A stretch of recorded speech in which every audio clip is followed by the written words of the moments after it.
Hello दोस्तों, स्वागत है आपका सक्सेस विथ राहुल चैनल में। दोस्तों, पिछले वीडियो से हम लोग बिहार का इतिहास चालू किए थे और हम लोग बिहार में पाषाण काल देखे थे कि बिहार में पत्थर के औजार, हड्डी के औजार कहाँ कहाँ से प्राप्त हुए हैं। और वैदिक सभ्यता के बारे में भी जान गए थे कि बिहार में वैदिक सभ्यता में सिर्फ उत्तर वैदिक काल ही आ पाया। ऋग वैदिक काल में बिहार में विकास नहीं हुआ। ऋग वैदिक काल के आर्य लोग बिहार में नहीं आए, उत्तर वैदिक काल के आए। और उत्तर वैदिक काल में बिहार में जो लोग थे, बिहार में जितने भी लोग थे वो सभी कबीला बनाकर रहते थे। आज हम लोग पढ़ेंगे क्या, तो उससे आगे के टॉपिक महाजनपद के विषय में पढ़ेंगे। भारत में 16 महाजनपद और बिहार में जिसमें से 3 थे, तो 3 के विषय में हम लोग अंदर जाकर पढ़ेंगे, लेकिन 16 के बारे में हम लोग जानेंगे। तो पहले आपको जानना होगा कि महाजनपद होता क्या है। आज हम लोग जो टॉपिक पढ़ने वाले हैं उसका नाम क्या है? महाजनपद। महाजनपद। अब महाजनपद से पहले आपको समझना होगा, महाजनपद से पहले, कि कबीला क्या होता है। कबीला, तो देखिए, जब शुरू में मनुष्य गुफा सब में, धरती पर मनुष्य का विकास हुआ तो गुफा सब में, पेड़ पर रहता था, जंगल में रहता था।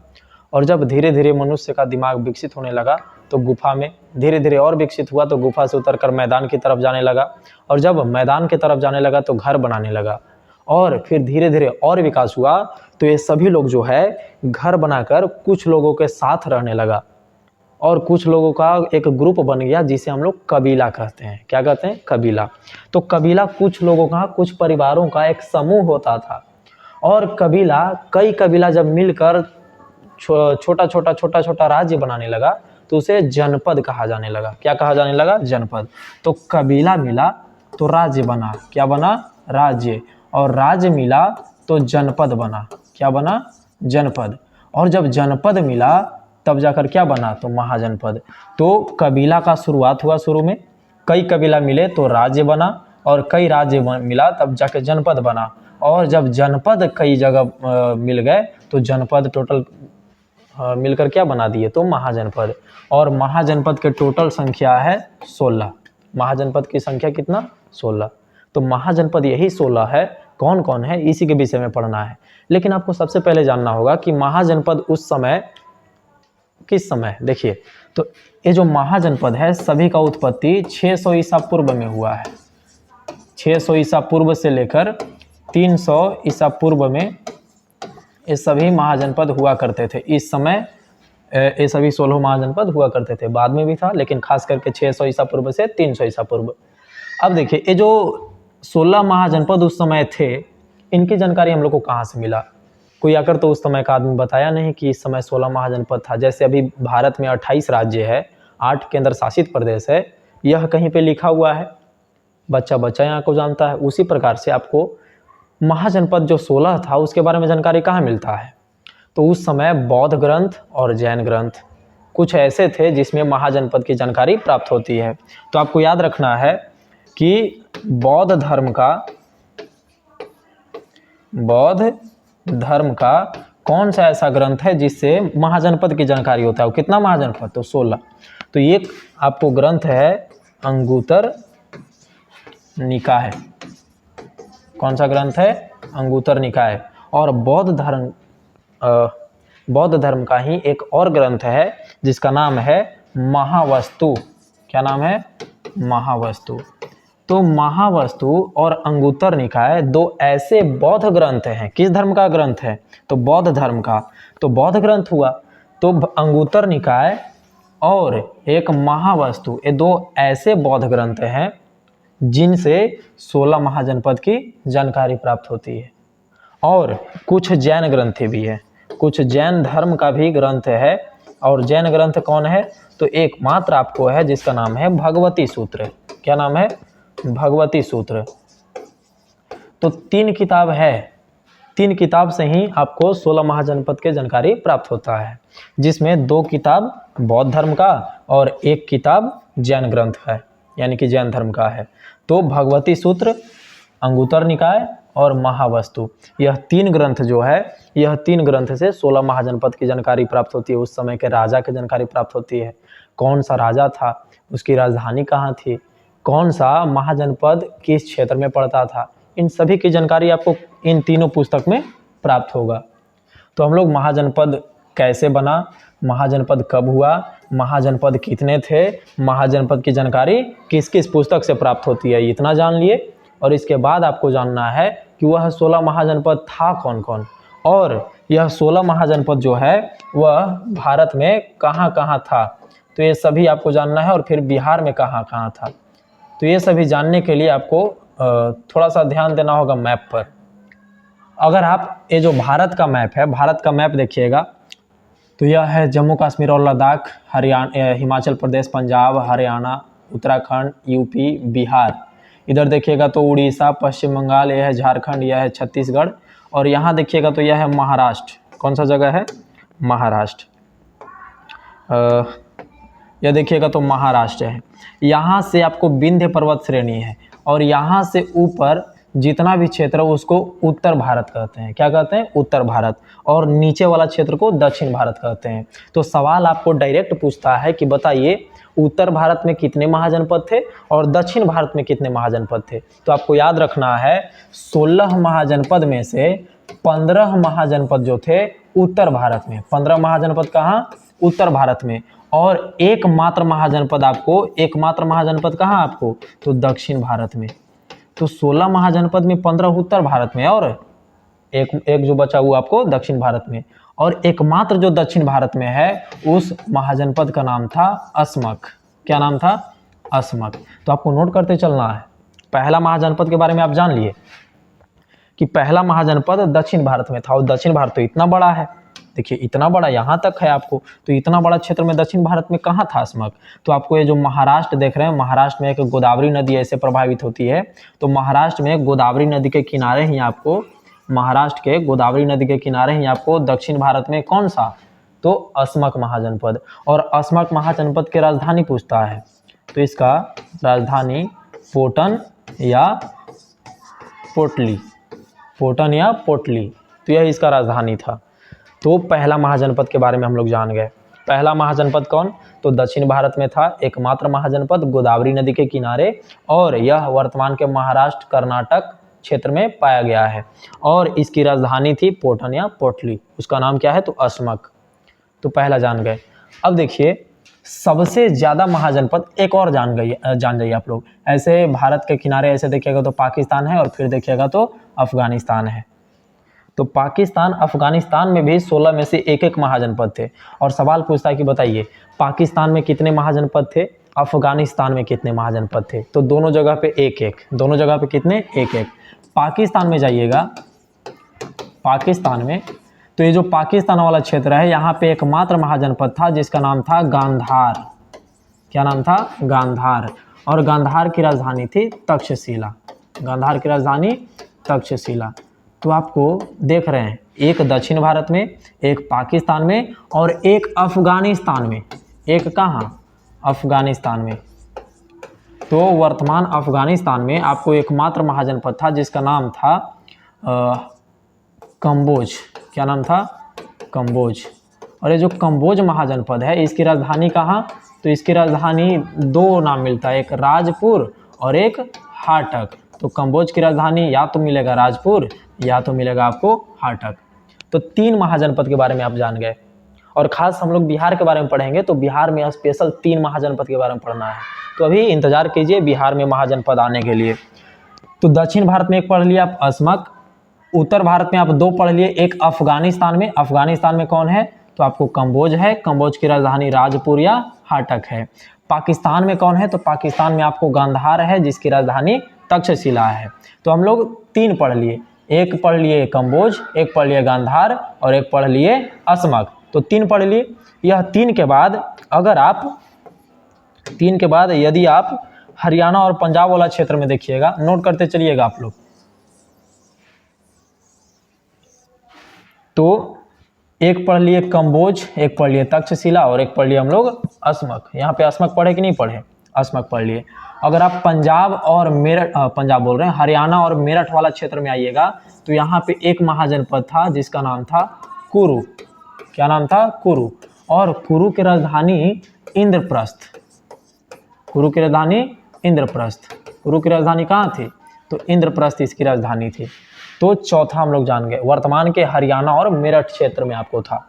एकमात्र महाजनपद आपको राजस्थान में मिलेगा और राजस्थान के महाजनपद का नाम था मत्स्य। राजस्थान के महाजनपद का नाम क्या था? मत्स्य। और मत्स्य राजधानी का नाम, इसका राजधानी का नाम था विराटनगर। मत्स्य की राजधानी कहाँ थी? तो विराटनगर थी। तो आप 3 और 2 5 जान गए। पहला हम लोग यहाँ पे क्या जाने? अस्मक।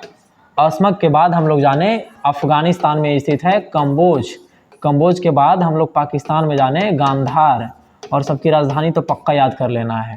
भारत का इतिहास भी हो जाएगा, बिहार का भी हो जाएगा, कंप्लीट आपको नंबर लेना है। भारत और बिहार से हम लोग का मतलब नहीं है, परीक्षा कैसे भी निकालना है। तो अस्मक, कंबोज, गांधार, कुरु और मत्स्य। कुरु वर्तमान समय भी लिखते चलिएगा, वर्तमान हरियाणा और मेरठ क्षेत्र में, और मत्स्य वर्तमान राजस्थान में, इसकी राजधानी विराटनगर। एकमात्र महाजनपद देखिएगा तो आपको मध्य प्रदेश में मिलेगा। और मध्य प्रदेश में यहाँ पे देखिएगा तो चंबल नदी के किनारे एक शहर उज्जैन, इसी के आसपास फैला हुआ क्षेत्र था। उज्जैन शहर है, नदी है चंबल। तो इसके आसपास जो है एक महाजनपद था जिसका नाम था अवंती। कौन सा महाजनपद? अवंती महाजनपद। और अवंती की जो राजधानी थी वह उज्जैन, और उज्जैन यदि न रहे तो इसके बाद रहेगा आपको माहिष्मती। क्या रहेगा? माहिष्मती। तो बताइए अवंती आपको कहाँ? एमपी में। अवंती कहाँ? तो ये एमपी है, आपको मध्य प्रदेश है। तो अवंती आपको एमपी में है और इसकी राजधानी कहाँ थी? या तो उज्जैन या तो माहिष्मती। उत्तरी अवंती का था उज्जैन में और दक्षिणी अवंती का था माहिष्मती राजधानी। तो 2 राजधानी था। तो हम लोग कितना पढ़ लिए? टोटल 6 हो गया होगा। एक अस्मक, दूसरा कंबोज, तीसरा गांधार, चौथा कुरु, 5वां मत्स्य और 6ठा अवंती। तो अवंती हो गया। तो 6 पढ़ लिए हम लोग। कितना पढ़ लिए? 6। जो मेन पॉइंट बोलते चल रहे हैं इन सभी के विषय में आपको नोट करते चलना है। अब 6 के बाद देखिएगा तो 3 महाजनपद आपको बिहार में। 3 महाजनपद कहाँ? बिहार में था। और 7 महाजनपद यूपी में। 6 हम लोग पढ़ लिए और 3 कहाँ हो जाएगा? बिहार में। तो 6 3 कितना? 9। और 9 और टोटल 16, तो कितना बचा यूपी में? तो 7। तो यूपी में 7 महाजनपद और बिहार में कितना? 3 महाजनपद। और सब जगह पर देख रहे हैं अकेले अकेले है। एकमात्र अफगानिस्तान में कंबोज और पाकिस्तान में एकमात्र गांधार, दक्षिण भारत में एकमात्र अस्मक, मध्य प्रदेश में एकमात्र अवंती और राजस्थान में एकमात्र मत्स्य और हरियाणा में एकमात्र तो कुरु। तो ऐसे करके आपको टोटल महाजनपद है 16। और इन सभी का क्षेत्र के बारे में, इन सभी के राजा के महाराजा के वंश के बारे में जानकारी आपको मिलता है बौद्ध धर्म और जैन धर्म के ग्रंथ से, अंगुत्तर निकाय, भगवती सूत्र और महावस्तु से। तो ये सभी आपको जानकारी याद रखना है। अब खास करके हम लोग तो यही तीनों पढ़ना है, लेकिन हम लोग यूपी का भी 7 जो महाजनपद है इसके विषय में भी जान लेंगे। तो यूपी में कौन कौन है? यूपी में देखिएगा तो ध्यान से देखिए, हम लोग देखिए सबसे पहले दक्षिण भारत में हम लोग जान गए अस्मक। अस्मक की राजधानी पोटल या पोटली है और ये गोदावरी नदी क्षेत्र में पड़ता है। फिर हम लोग इसके बाद जाने गांधार। गांधार कहाँ है? तो गांधार की राजधानी तक्षशिला, रावलपिंडी एवं पेशावर इसका वर्तमान क्षेत्र है। पाकिस्तान में जाइएगा तो एक जगह है रावलपिंडी और एक है पेशावर। तो रावलपिंडी और पेशावर वर्तमान क्षेत्र में स्थित है, लेकिन उस समय उसको क्या कहा जाता था? गांधार। और इसकी राजधानी तक्षशिला। शायद दिख रहा होगा आपको, थोड़ा जूम कर करके आपको दिखा दे रहे हैं एक एक करके। देखिए, हाँ अब दिख रहा होगा आपको। तो यहाँ देख रहे हैं, यहाँ आपको देखिएगा तो यहाँ आपको देखिए हरियाणा वाला क्षेत्र में आपको यहाँ पे दिख रहा होगा। यहाँ से आपको तीर मार्क यहाँ पे है कुरु। कुरु की राजधानी इंद्रप्रस्थ। दिल्ली, मेरठ और हरियाणा, वर्तमान क्षेत्र में जो दिल्ली, मेरठ और हरियाणा है यह पहले कुरु कहलाता था जिसकी राजधानी इंद्रप्रस्थ थी। तो हम लोग गांधार जान गए। यहाँ देखिएगा तो यहाँ पे आपको है कंबोज। ये वाला क्षेत्र आपको अभी तो समझिए अफगानिस्तान में इधर पड़ता है। यहाँ पे ऐसे बॉर्डर यहाँ तक अफगानिस्तान का ऐसे लगता है। तो अफगानिस्तान में एकमात्र कौन है? कंबोज। इसकी राजधानी हटक। और वर्तमान क्षेत्र में कौन कौन? तो राजौरी और हजारा। वर्तमान क्षेत्र भी आपको याद कर लेना है। और ये नहीं याद कीजिएगा तो बिहार वाला तो पक्का आपको याद करना है। इसके बाद देखिएगा तो हम लोग कुरु पढ़ ही लिए, कंबोज और गांधार पढ़ ही लिए, अस्मक पढ़ ही लिए। राजस्थान में देखिएगा तो विराटनगर इसकी राजधानी थी और मत्स्य उसकी मतलब महाजनपद था। तो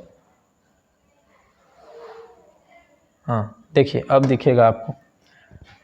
तो यह जो राजस्थान में है मत्स्य है, मत्स्य की राजधानी विराटनगर। वर्तमान का भरतपुर, अलवर और जयपुर वाला जो क्षेत्र है यही पहले मत्स्य कहलाता था। फिर हम लोग देखें कहाँ देखें, फिर हम लोग टोटल 6 हो ही गया।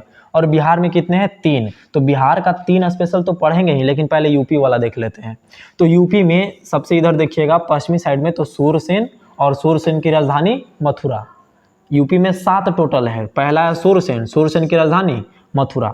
दूसरा सबसे नीचे देखिएगा तो यह है चेदी, और चेदी की राजधानी शक्तिमती, वर्तमान का बुंदेलखंड क्षेत्र में पड़ता है। ये जो आप नीचे लटका हुआ यूपी का देखते हैं वह बुंदेलखंड जिला है। तो बुंदेलखंड क्षेत्र में आपको चेदी महाजनपद था जिसकी राजधानी शक्तिमती था। तो एक सूरसेन, दूसरा चेदी, सूरसेन चेदी, सूरसेन का मथुरा, चेदी का शक्तिमती, 2 हो गया। तीसरा देखिएगा तो ये सूरसेन के बगल में पांचाल, पंचाल की राजधानी अहिछत्र या काम्पिल्य, 2 राजधानी इसका था, अहिछत्र और काम्पिल्य। इसके बाद इसका नीचे पंचाल के नीचे देखिएगा तो ये आपको मिलेगा वत्स, वत्स की राजधानी कौशाम्बी। इन सभी महाजनपद का नाम याद रखिएगा ताकि आगे जाके बौद्ध धर्म और जैन धर्म पढ़ने में आपको कठिनाई ना हो। बौद्ध धर्म जैन धर्म पढ़िएगा तो इन सभी महाजनपदों के बारे में आपको जानकारी होना चाहिए। नहीं जानकारी होगा तो उस समय आप ऐसे ही मुंह फाड़ के रहिएगा। तो सूरसेन, चेदी और फिर पांचाल, 3 जान गए। पांचाल की राजधानी अहिछत्र या काम्पिल्य। पांचाल के बगल में ही देखिएगा तो कोसल है, और कोसल की राजधानी श्रावस्ती। महात्मा बुद्ध सबसे ज्यादा अपना जीवन में कहीं पे वर्षावास बिताए हैं तो श्रावस्ती में। तो कोसल महाजनपद की राजधानी थी। अंगुलीमाल डाकू की कहानी सुने होंगे, तो अंगुलीमाल डाकू भी आपको कोसल महाजनपद में रहता था। कोसल के बगल में आपको मिलेगा मल, मल की राजधानी थी कुशावती, मल की राजधानी कुशावती इसको भी कहा जाता है, कुशीनगर भी कहा जाता है, कुशीनारा भी कहा जाता है। और एकमात्र लास्ट आपको बच रहा है काशी, काशी की राजधानी वाराणसी। तो ये जो 7 महाजनपद है, 7 महाजनपद आपको यूपी में और 3 महाजनपद बिहार में। अब 3 महाजनपद बिहार में कौन कौन है इसे हम लोग अगले मैप में देखते हैं। तो 3 महाजनपद जो आप देखेंगे,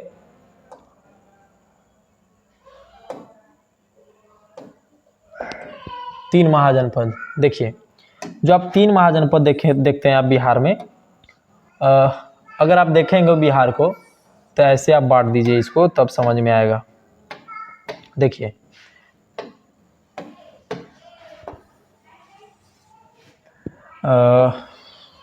बिहार को ऐसे 3 भाग में बांट दीजिए, यही 3 महाजनपद था।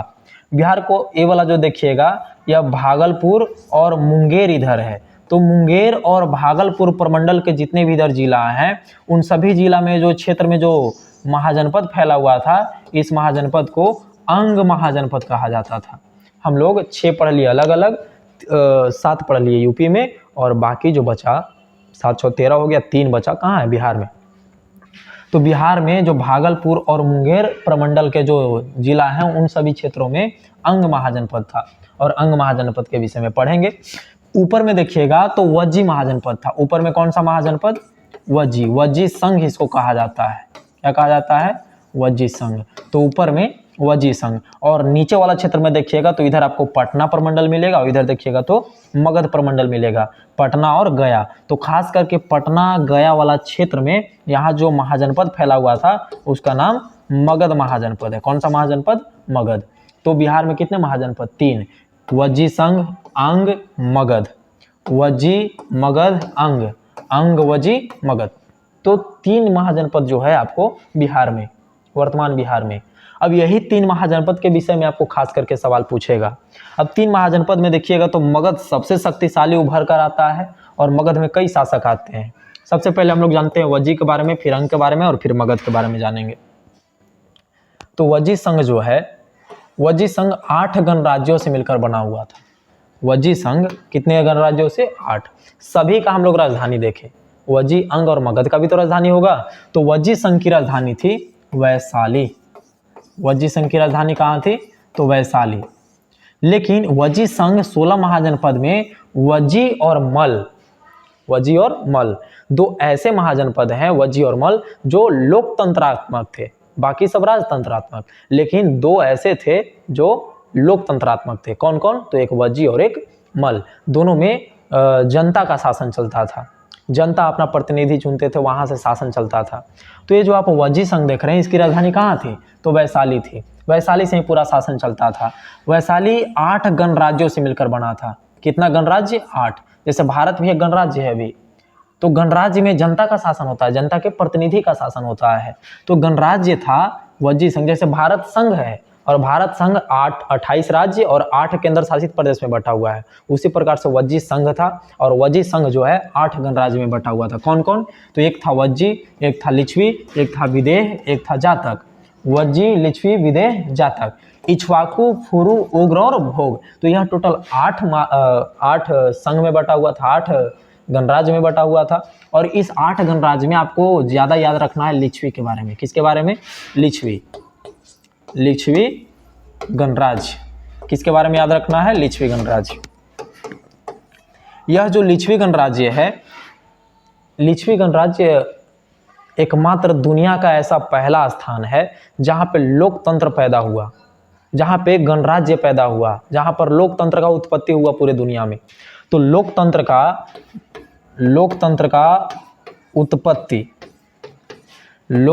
की उत्पत्ति कहाँ हुई?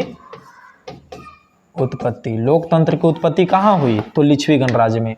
और लिच्छवी गणराज्य किसके अंदर आता था? तो वज्जी संघ के अंदर आता था। वज्जी संघ के अंदर कितने गणराज्य आते थे? तो 8 गणराज्य आते थे।